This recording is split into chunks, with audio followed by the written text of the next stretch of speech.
ఆదిలాబాద్ జిల్లా తాంసీ మండలం గిరిగాం గ్రామంలో ఎక్సైజ్ డిస్ట్రిక్ట్ టాస్క్ ఫోర్స్ అధికారులు ఆదివారం దాడులు నిర్వహించారు. తొడసం గోపాల్ ఇంటి పెరటిలో ఉన్న సుమారు 50,000 రూపాయల విలువైన 2 చెట్లను స్వాధీనం చేసుకున్నారు.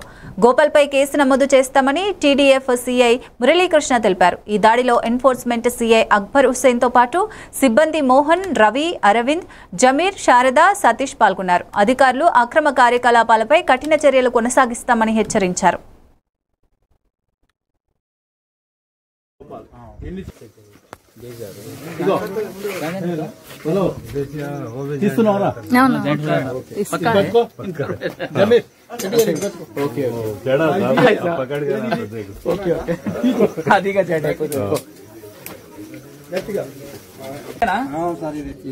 ఏం పేరు నీ పేరు? గోపాల్.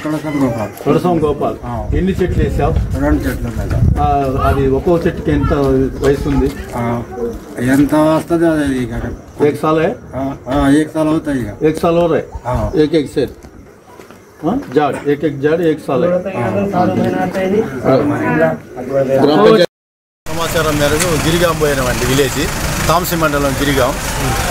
అక్కడ గోపాల్ అని వాళ్ళ ఇంట్లో గంజాయి మొక్కలు ఉన్నాయని ఇన్ఫర్మేషన్ వచ్చింది. పోయామండి. పోయి వాళ్ళ ఇంటి ముందు తనిఖీ చేసాం. దొడ్లో బాత్రూమ్ దగ్గర నిమ్మ చెట్టు ఉంది. అక్కడ 2 చెట్లు ఉన్నాయండి. సుమారు ఒక్కొక్క చెట్టు 10 అడుగులు ఉందండి. అతన్ని కేసు పంచనామా రాసి అతను అరెస్ట్ చేయడం జరిగింది. విలువ సుమారు 50,000 ఉంటుందండి ఆ 2 మొక్కల విలువ. DTF CI Adilabad, AC enforcement CI గారు అక్బర్ హుస్సేన్ సార్ దానిలో పాల్గొన్నారు.